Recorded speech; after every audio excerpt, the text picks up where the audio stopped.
Sejam todos bem-vindos ao estudo diário das Escrituras. O Capitão Incrível escreveu aqui no canal, no YouTube, para mim aqui. Ele falou assim: abraços e até amanhã. Família Araújo, Andradina, São Paulo, né? Um forte abraço para a família Araújo, então. Gratidão pela sua mensagem. A irmã aqui, Eliana Maria Clara, escreveu aqui: qual é importante é entender as Escrituras? Até amanhã. É importante a gente estar estudando todos os dias junto, que a gente vai aprendendo cada dia um pouquinho mais das Escrituras. Eu aprendo muito com vocês também, tá bom? Então, um forte abraço aí também para Eliana Maria Clara. E finalizando aqui, teve também o Adalberto Ribeiro Silva, né? Ele compartilhou que ele foi chamado, né, como professor na escola dominical e domingo passado foi a primeira aula dele. Ele ficou muito preocupado se as pessoas iriam entender a aula dele. Ele usou, né, o que ele aprendeu aqui com a gente aqui, né, na aula lá, e ele gostou bastante, né? Ele falou que as pessoas entenderam lá, então foi ótimo, tá bom? Então, até a Marli também respondeu aqui para ele, né, na mensagem aqui: parabéns, irmão, né, tanto pelo chamado, por ter desempenhado também o papel aí, o chamado, tá bom? Parabéns aí também para você. Bom, enfim, eu queria falar para o Adalberto, para os professores de seminário, professores da escola dominical e também qualquer outra pessoa que queira esse conteúdo que eu compartilho com vocês aqui. Eu sempre coloco na descrição do vídeo, mas na descrição do vídeo não dá para copiar e colar, né? Vocês pegar esse comentário. Eu não sei se fosse para ter uma print, mas depois você tinha que escrever tudo de novo ali. Então, quem quiser o comentário que eu faço, né, as anotações que eu faço da escritura que eu compartilho diariamente, me manda uma mensagem no meu WhatsApp pedindo que eu mando para vocês as anotações que eu faço da escritura, tá bom? Aí vocês ficam aí, né? O próprio manual do Vem Segue me pede para nós ir além, né? Buscar por meio do Espírito outras escrituras. Então é muito bom se você tem outras escrituras que você queira fazer. Então, até mesmo essa anotação, você pega ela no WhatsApp, né? Eu te mandando, você copia ela, vai na própria escritura no aplicativo e cola lá, né? Tem muita gente que já faz isso há um bom tempo. E aí é bom quando você lê aquele versículo, você pode pegar a explicação dele ao lado ali da anotação que você fez, tá bom? Que é só colar, é bem fácil aí. Então, todos que quiserem essa anotação das escrituras aí, só me mandam uma mensagem no WhatsApp que eu consigo mandar para vocês a mensagem, tá bom? Vamos lá para a mensagem de hoje aqui. Vou compartilhar com vocês aqui Ageu capítulo 2, novamente aqui, falando sobre o templo, tá bom? Aqui eu vou começar lendo os versículos e já vou explicando, né?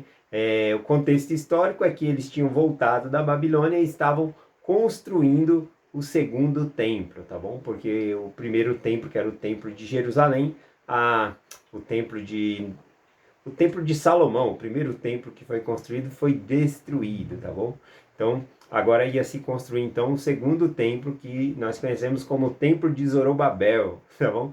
A gente fala o nome do templo assim, templo de Salomão, templo de Zorobabel, mas todos eles são templo do Senhor, tá bom? O templo não é do Salomão, não é de Zorobabel, o templo não é de Herodes, o templo é do Senhor, tá bom? Mas a gente usa esses nomes para diferenciar que um templo é diferente do outro ali da época, tá bom?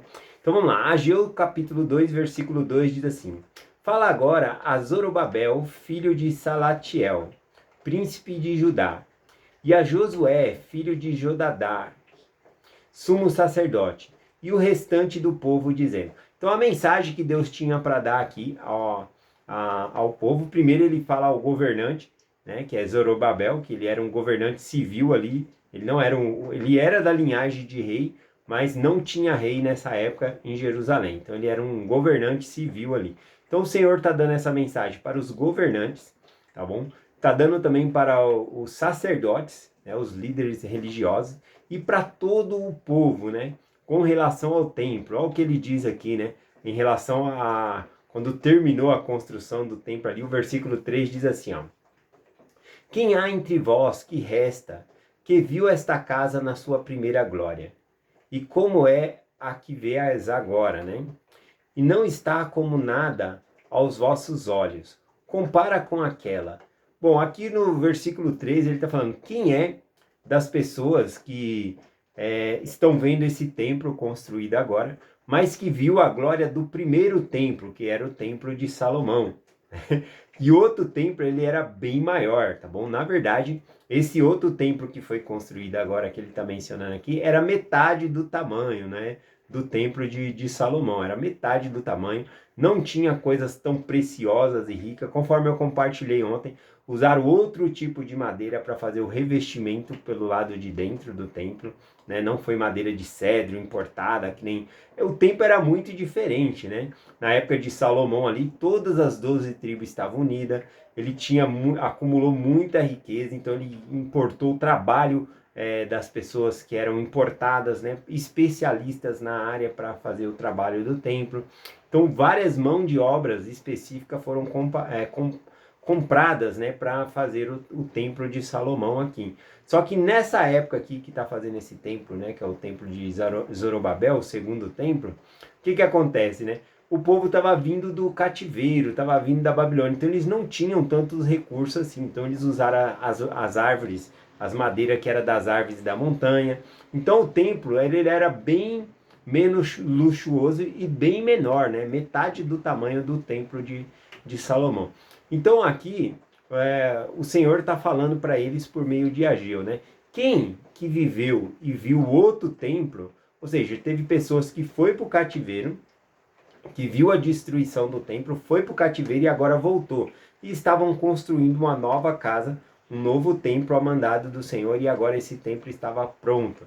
Só que ao olhar esse templo, eles estavam comparando com o templo, a glória que era o templo da época de Salomão.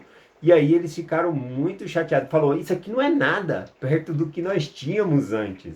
Né? Então eles fazem esse tipo de comparação, e também isso desanimava muito eles na hora de construir o templo, né? Era um dos motivos ali que eles não queriam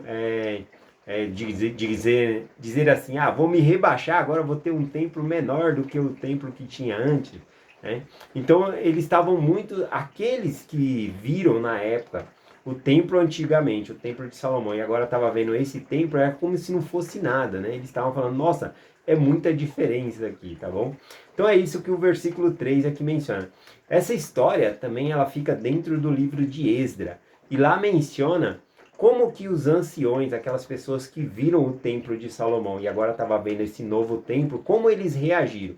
E como as pessoas que não haviam conhecido o templo antigo, né, e agora estavam vendo o templo novo na mão, e eles estavam gloriando, né, jubilosos ali por um templo que eles haviam construído. Mas quem conhecia o templo antigo, eles choravam, né, achava que era injusta aquela situação. Então olha só aqui, ó, vamos lá em Esdra, capítulo 3, versículo 12, diz assim, ó: porém muitos dos sacerdotes, levitas, chefe dos pais, já velhos, ou seja, aqueles que viram o templo que era da glória de Salomão, né? Aquele templo todo bonito, ornamentado em ouro, várias coisas ali. Então esses que haviam vindo antes, continua o versículo, que viram a primeira casa sobre o seu fundamento, vendo perante os seus olhos esta casa, ou seja, o segundo templo, que é o templo de Zorobabel, choraram em alta voz, mas muitos levantaram a vozes com júbilo e com alegria.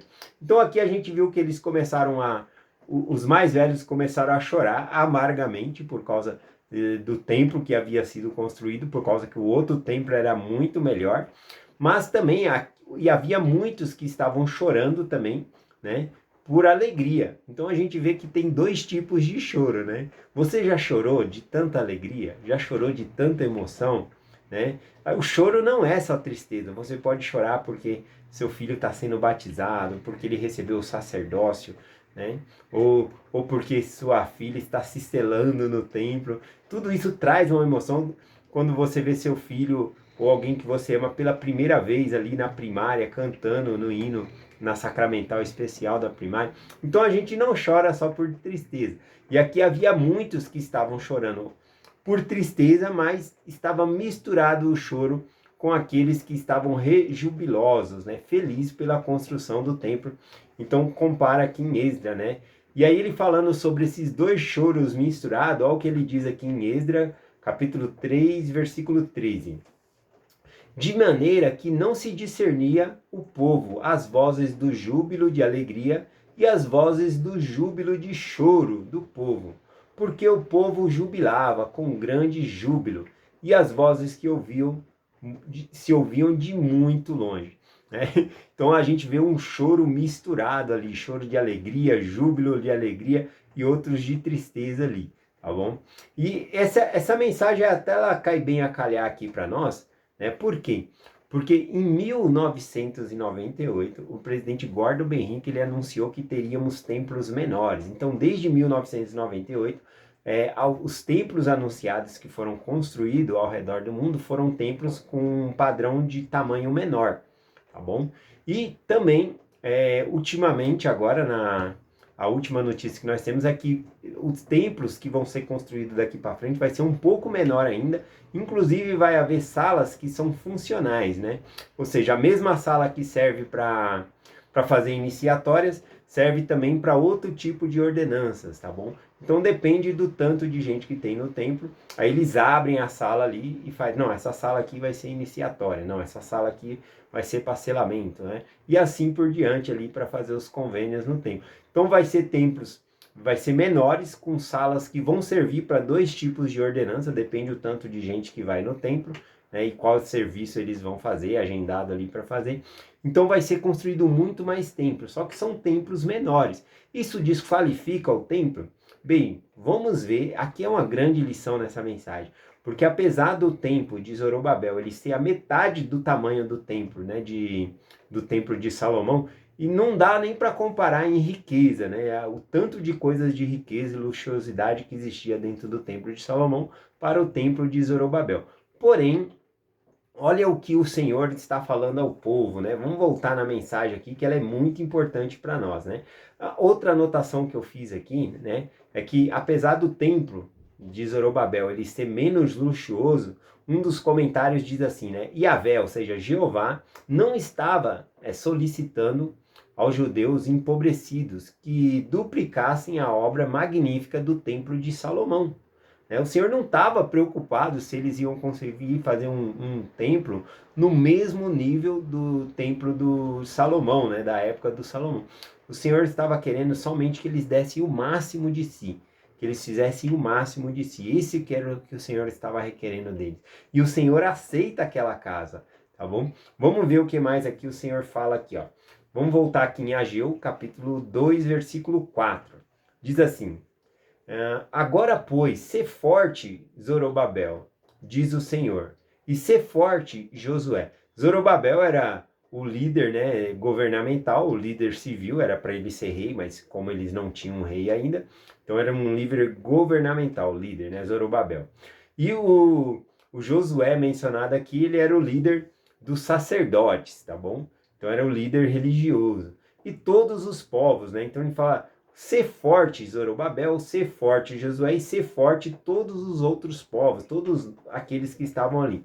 Essa palavra ser forte aqui no hebraico significa perseverar, né? Ou seja, persevera, Zorobabel, persevera, Josué, persevera vocês, todo o povo, nesse caminho, tá bom? Do templo aqui, né? Para eles não desanimar, esse é o propósito aqui. Vamos lá, Ageu capítulo 2, versículo 8. O Senhor diz o seguinte a respeito do templo de Zorobabel. Minha é a prata e meu é o ouro, disse o Senhor dos Exércitos. Eu não estava preocupado se ia ter utensílios caros dentro do templo, não. O importante é que eles estavam dando o máximo de si, tá bom? E aí vem o versículo 9, né, que é o principal aqui, que diz assim: a glória desta última casa será maior do que a primeira, diz o Senhor dos Exércitos. E neste lugar darei paz, diz o Senhor dos Exércitos. Olha só que magnífico, né? Esse templo de Zorobabel, ele era menor, com menos coisas luxuosas dentro do templo, e o Senhor falou o quê?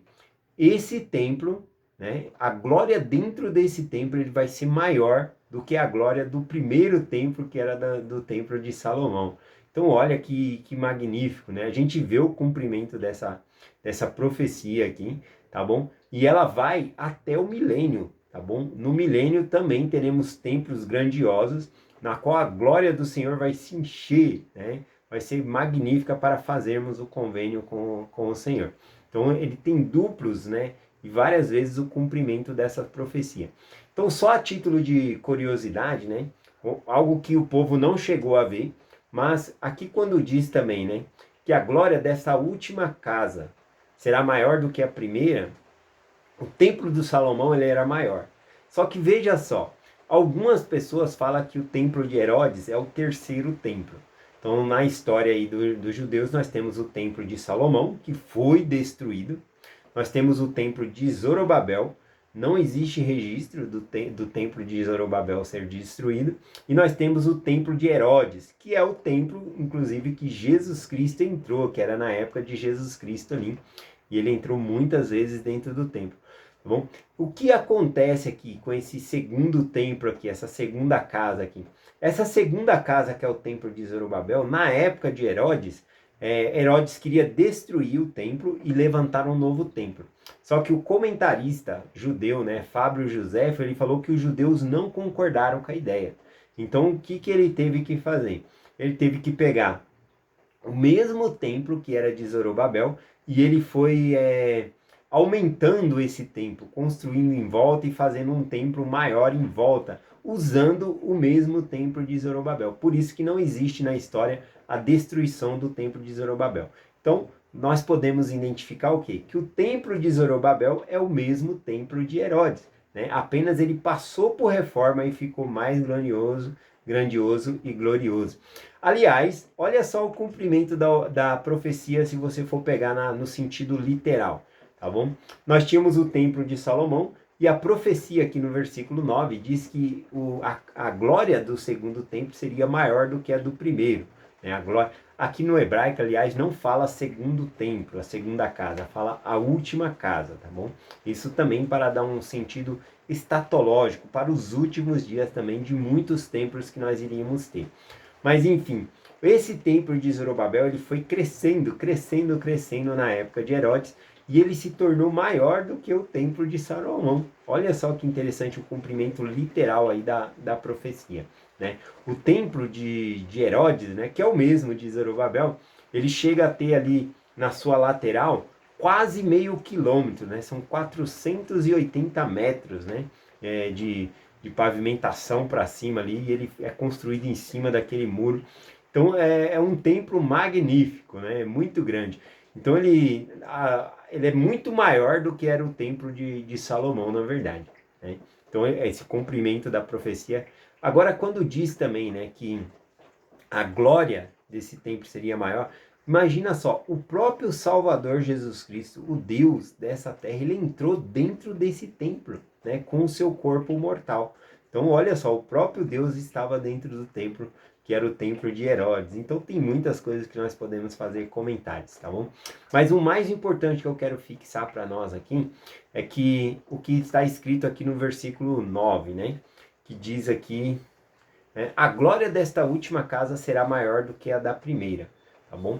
Então não importa o tamanho do templo, porque a glória também foi na época do povo, né? Do povo de Zorobabel ali, tá bom? Então a glória foi maior. Deus ele aceitou aquela casa. Então não é o tamanho do templo que vai fazer o templo ser edificado. É a presença de Deus no templo, tá bom? Então nós devemos ter isso bem fixo em nossa mente, que o que santifica o templo é a presença de Deus dentro do templo.